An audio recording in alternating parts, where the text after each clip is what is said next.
Hai semuanya, balik lagi sama Calon Sarjana. Pernah gak sih kalian tuh nonton TV biasa aja, terus tiba-tiba ada kejadian yang bikin merinding, bahkan sampai muncul pertanyaan di kepala kalian, ini beneran nih disiarin dan juga ditonton jutaan orang?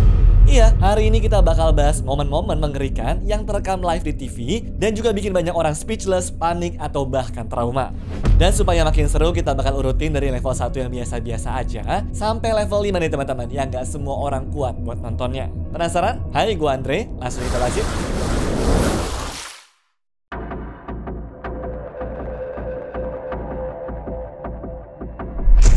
Pada 25 Juni 2014, ada seorang ayah bernama Charles Bootle yang muncul di acara televisi untuk ngebahas soal anaknya yaitu Charlie, 12 tahun, yang telah hilang selama 11 hari. Namun, entah ini settingan atau enggak, kejutan besar terjadi saat mereka sedang live. Pembawa acaranya ngabarin kalau Charlie ternyata ditemukan hidup di basement rumah mereka sendiri. Sir? Mr. Bothell, are you... What? Yeah, we are getting reports that your son has been found alive in your basement. What? Yes, that's what, if you could hand me that wire very quickly. Yeah, we're getting that right now from yeah, how could your son be alive in your basement? Reaksinya langsung viral lah, dimana dia kelihatan bingung sambil kaget gitu. Yang mengejutkannya lagi, FBI sudah berkali-kali ngecek ke basement itu, tapi nggak pernah menemukan anaknya. I checked my basement, the FBI checked my basement, the Detroit police checked my basement, my wife checked my basement. I've been down there several times. We've all been checking. How? Okay, this is what we are hearing.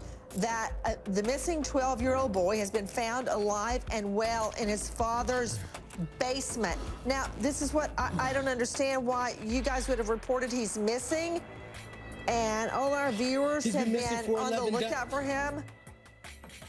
We've been on the lookout for him. We searched that entire house repeatedly. The FBI searched, the Detroit police searched. We've all searched. Oh. God, they brought dogs, everything. Everybody is searched. What? Okay, my son. Have you checked your cell phone? My cell phone is dead. I actually getting down here. I left it in the car charging because it had died on me.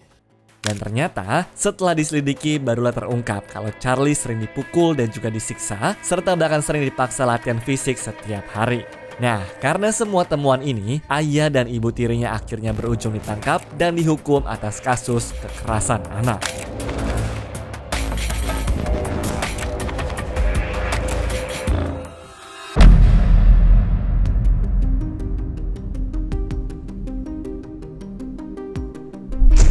Gue gak tahu sih orang ini gila atau bodoh sih. Jadi waktu ada stasiun berita yang liput kebakaran rumah, mereka biasanya tuh wawancarain saksi mata yang ada di tempat kejadian kan. Anehnya, waktu sampai di lokasi, ada seorang pria yang langsung nyamperin dan minta diwawancarain. Waktu ditanya, menurut Anda apa penyebab kebakaran ini? Tanpa ragu dia jawab, saya yang bakar rumahnya. I just poured gasoline on the floor, set it on fire and went and buy a drink and came back. Bahkan dia ceritain dengan lengkap nih kalau dia ngebakarnya dengan cara nuangin bensin ke seluruh rumah. Alhasil, setelah mendengar semua pengakuannya, polisi pun langsung datang dan nangkep dia di tempat. Menurut kalian, dia ini tuh gila atau bodoh nih kira-kira? I just poured gasoline on the floor, set it on fire and went and buy a drink and came back.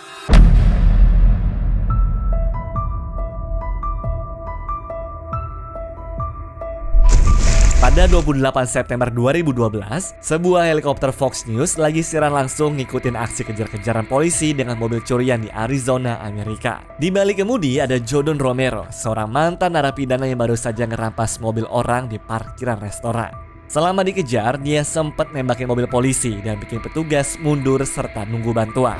Helikopter terus ngikutin sampai akhirnya Romero berhenti di tempat sepi, keluar dari mobil sambil bawa pistol, dan tiba-tiba diri tempat.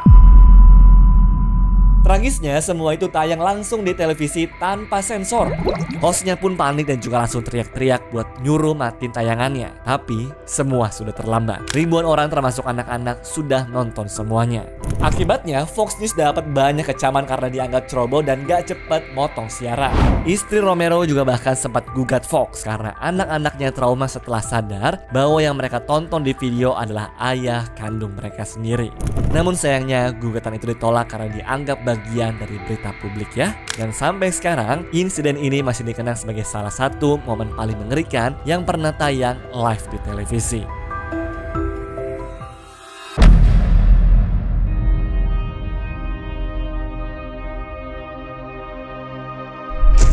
30 tahun lalu atau tepatnya tanggal 6 Januari 1994, dunia figure skating diguncang oleh skandal yang menghebohkan. Nancy Kerrigan, atlet unggulan Amerika ini, ceritanya baru aja selesai latihan buat kejuaraan nasional. Tapi tiba-tiba aja, dia diserang dari belakang dan juga lututnya dipukul pakai tongkat besi. Di situ dia jatuh sambil nangis dan berteriak.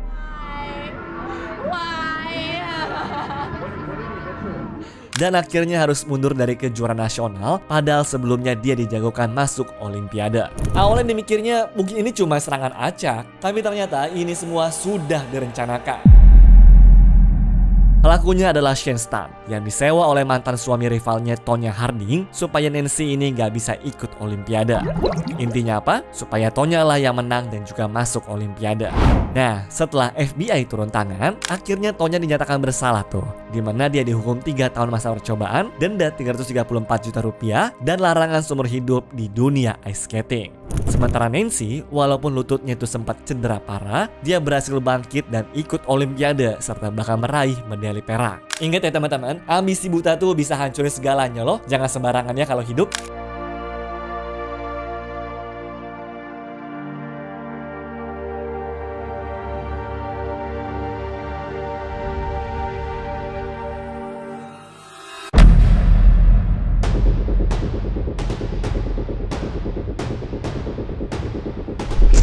Tanggal 30 April 1993 menjadi salah satu hari paling gelap dalam sejarah tenis dunia kalau menurut gue ya. Monica Seles, petenis wanita nomor 1 dunia saat itu, lagi tanding di Jerman lawan Magdalena Maleeva. Saat lagi unggul, tiba-tiba ada pria lompat ke lapangan dan nusuk dia dari belakang pakai pisau sepanjang 22 cm. Untungnya, tusukan itu nggak kena organ vital. Namun kalian tahu nggak siapa penusuknya? Dia adalah pria pengangguran bernama Gunther Parche, seorang fans fanatik Steffi Graf yang merupakan rival dari Monica. Untungnya, selama beberapa minggu lukanya itu berhasil sembuh. Cuma masalahnya, mental Monica nggak pernah benar-benar pulih. Bahkan setelah kejadian ini, dia sempat vakum selama 2 tahun dari dunia tenis dan nggak pernah mau lagi main di kejuaraan Jerman ya. Banyak yang percaya kalau aja hari itu nggak pernah terjadi dalam kehidupan Monica, kemungkinan besar dia bakalan jadi GOAT di dunia tenis teman-teman. Ya gue nggak heran sih, di umurnya yang masih 19 tahun aja udah jadi peringkat 1 kan soalnya.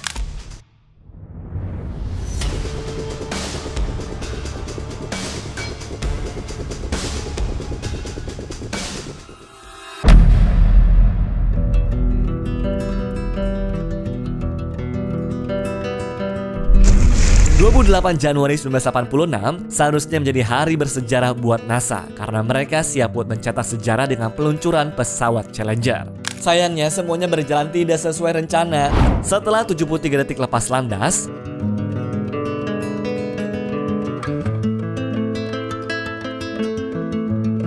Challenger meledak di udara dan juga 7 kru yang ada di dalamnya tewas semua. Setelah diselidiki nih soalnya, penyebabnya karena cuma karet segel saja. Ada 2 cincin karet o-ring gitu di roket kanannya yang gagal berfungsi. Karetnya tuh kering karena udaranya terlalu dingin saat peluncurannya.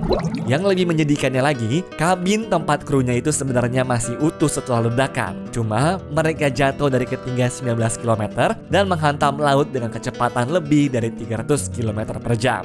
Jadi setelah ledakan, mungkin banyak kru yang masih selamat teman-teman. Cuma saat kabinnya menghantam laut dengan kecepatan segitu, jelas mereka pasti tewas karena benturannya.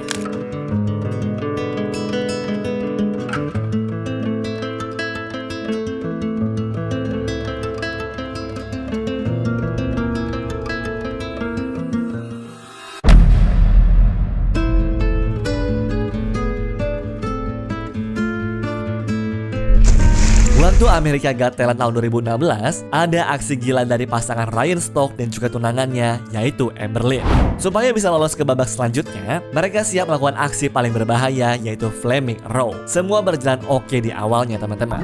Ryan sudah nunjukin keahliannya untuk nelan pedang dan juga anak panah buat nunjukin kalau dia tuh sudah siap. Tapi, waktu panah api dilepas, ternyata ada yang salah. Kayu panahnya ada bagian yang patah, sehingga panahnya melenceng dan juga langsung kena ke lehernya si Ryan. Penonton dan juga juri langsung panik semua saat itu. Nah, beruntungnya panahnya nggak kena pembuluh penting dan cuma bikin luka bakar serta memar ringan saja. Kalau aja nih kena sedikit ke arah yang salah, bisa fatal sih.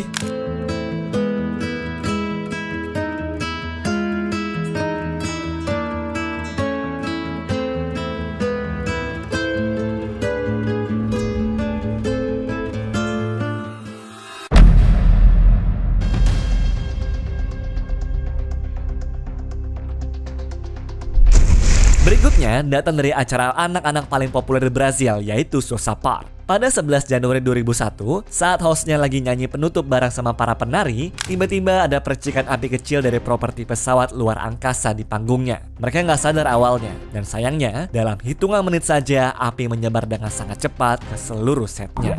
Sekitar 300 penonton yang kebanyakan anak-anak itu harus dievakuasi secepat mungkin. Ajaibnya, tidak ada korban jiwa dari kejadian ini. Hanya ada 26 orang yang mengalami luka-luka parah dan 7 orang diantaranya mengalami kondisi yang begitu kritis. Nah, ternyata setelah diinvestigasi, penyebab kebakaran ini adalah korsleting listrik di dalam pesawat properti. Dan karena kejadian tersebut, acara Sousa Park resmi dibatalkan. Dan 8 episode yang sudah direkam pun diputuskan tidak akan pernah ditayangkan untuk menghormati para korban-korbannya.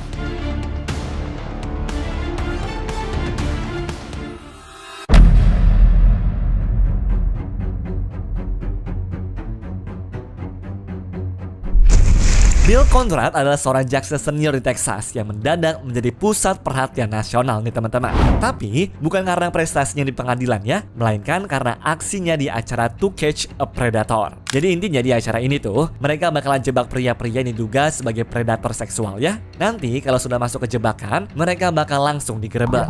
Conrad ini diduga ngobrol cabul dengan akun palsu yang menyamar menjadi anak umur 13 tahun.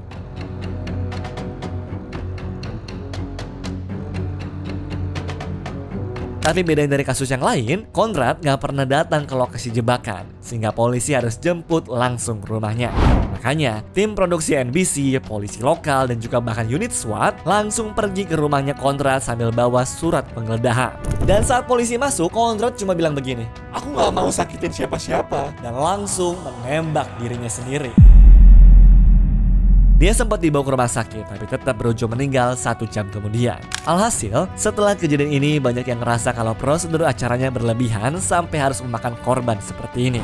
Bahkan, keluarga Conrad juga nuntut NBC $105 juta dan bilang kalau acara itulah yang bikin kakaknya menjadi bunuh diri. Namun bagaimana pandangan kalian terkait kasus ini teman-teman? Teman-teman ngerasa NBC itu berlebihan atau Conrad lah yang salah duluan?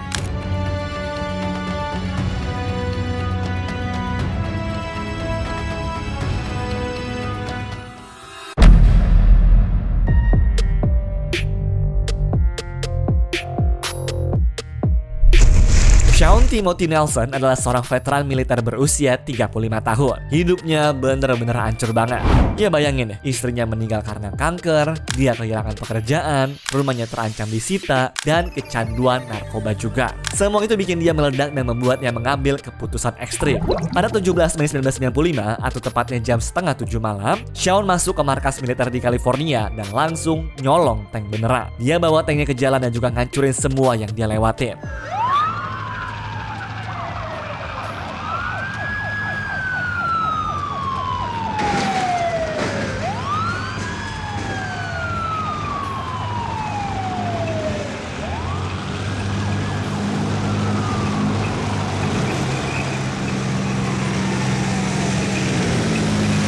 Lebih dari 40 kendaraan hancur dan juga 5.100 rumah kehilangan aliran listrik karena tiang listrik juga ikut dihancurkan. Dan semua aksi ini disiarkan live dari helikopter. Nah, masalahnya karena dia bawa tank seperti ini, selama 23 menit tuh nggak banyak yang bisa dilakukan sama polisi. Sampai akhirnya tank itu nyangkut di pembatas jalan tol dan kehilangan salah satu rodanya, teman-teman. Polisi langsung naik ke atas tank pakai alat pemotong buat buka hatchnya dan nembak pria ini karena dia tetap berusaha ngelawan juga. Shaun sebenarnya sempat dibawa ke rumah sakit, tapi akhirnya meninggal karena luka tembak di lehernya. Ajaibnya tidak ada satupun korban jiwa, meskipun kerugiannya diperkirakan hampir $300.000. Tapi yang bikin gue bertanya-tanya, kok bisa ada orang masuk ke markas militer dan gak ada satupun orang di sana yang sadar ya?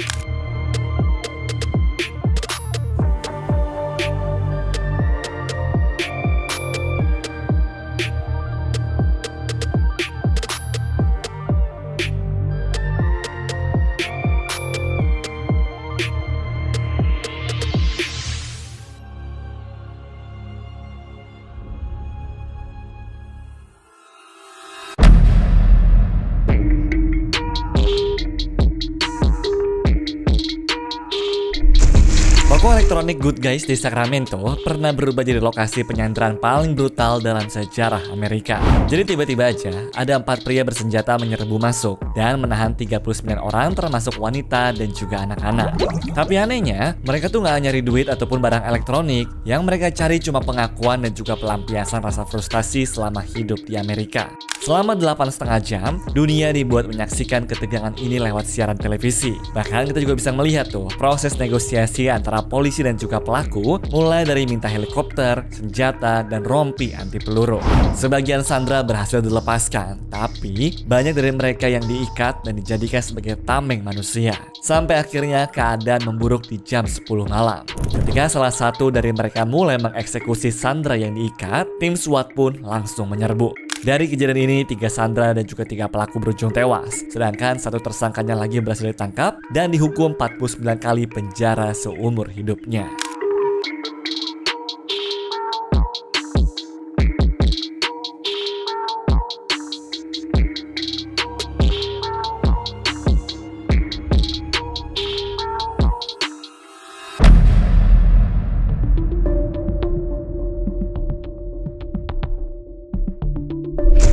Berikutnya di tahun 2014 ada salah satu tragedi paling mengejutkan di Australia nih. Seorang pria bernama Heron Moniz masuk ke kafe bawa pistol dan menyandera 18 orang selama 17 jam. Dia nyuruh sandera nunjukin bendera bertuliskan di jendela dan ngaku-ngaku beraksi atas nama ISIS juga. Padahal belum jelas juga tuh motivasinya serius atau cuma ngada-ngada. Di kepala kita harusnya kalau sampai penyanderaan seperti ini ditanganinya juga langsung sama tim anti teroris kan? Masalahnya strategi kepolisian itu cukup ngeselin nih, dimana mereka tuh tidak akan bertindak kecuali ada yang terluka atau tewas. Alhasil Moniz pun menembak mati manajer kafe dan disitulah baru polisi menyerbu tempat ini. Tapi di tengah tembakan 2 sandera ikut tewas, termasuk 1 wanita yang kena peluru nyasar. Moniz pun juga ditembak mati di tempat, teman-teman. Peristiwa ini bikin geger Australia dan juga jadi pelajaran besar. Banyak yang kritik, kenapa polisi nggak langsung bertindak setelah tembakan pertama coba? Tapi setiap tahun warga Sydney tetap mengenang para korban dengan upacara di Martin Place, tepat di depan kafe itu, sebagai simbol kekuatan dan solidaritas.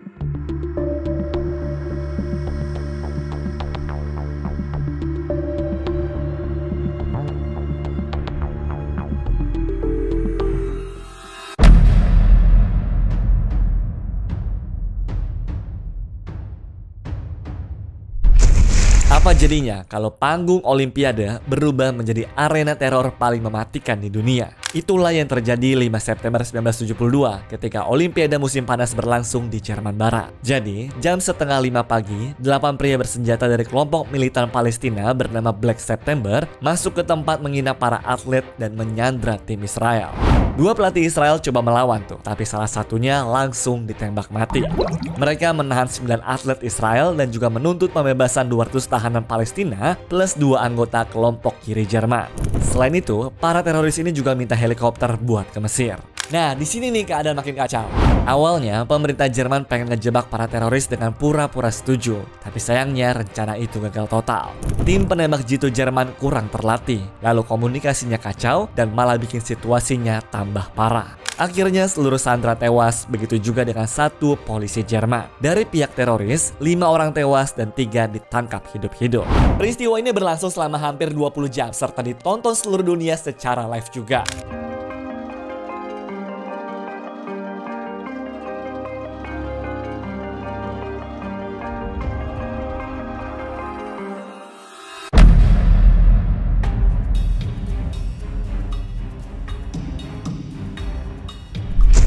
Tanggal 30 April 1998 jadi salah satu mimpi buruk buat siaran TV Amerika. Daniel Victor Jones, seorang pria 40 tahun dari Long Beach, tiba-tiba aja berhentiin truknya di jalan tol di Los Angeles.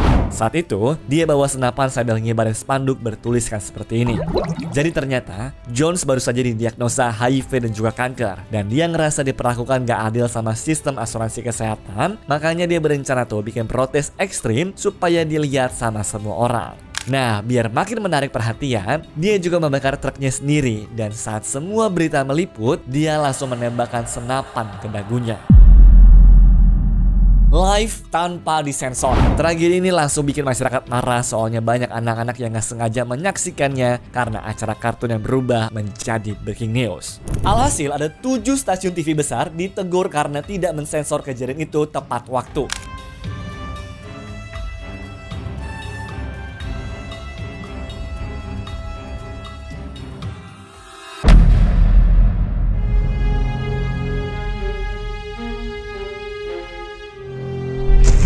Dan terakhir, ada seorang polisi yang kasih tips keselamatan di TV, tapi ternyata dialah pelakunya. Pada bulan Desember 1986, seorang polisi muncul di TV buat ngasih tips keselamatan ke para wanita yang suka berkendara sendirian sambil bilang seperti ini. Jangan pernah keluar dari mobil, bisa aja kamu diperkosa atau dibunuh.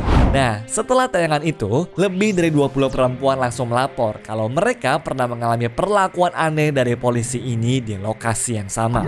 Disuruh berhenti di jalan gelap, ditanya hal-hal nggak penting, bahkan ada yang disentuh rambutnya. Nah, ternyata baru terungkap, jasadnya Karaknot, seorang mahasiswi 20 tahun, ditemukan di bawah jembatan jalan tol di San Diego. Dan bukti forensik juga cocok tuh. Serat baju Payer ditemukan di pakaian korban. Lalu tali di mobilnya mirip dengan alat pembunuh dan ada saksi yang melihatnya di lokasi juga. Plus waktu diwawancara, mukanya ada goresan-goresan yang katanya karena jatuh. Padahal kemungkinan besar itu adalah bekas dari korbannya yang melawan. Akhirnya dengan semua bukti-bukti yang ada, Craig Payer ditangkap 19 hari setelah pembunuhan dan divonis bersalah atas pembunuhan tingkat 1 serta dihukum penjara seumur hidupnya. Bahkan dia menjadi petugas polisi lalu lintas pertama yang dipenjara karena membunuh saat bertugas.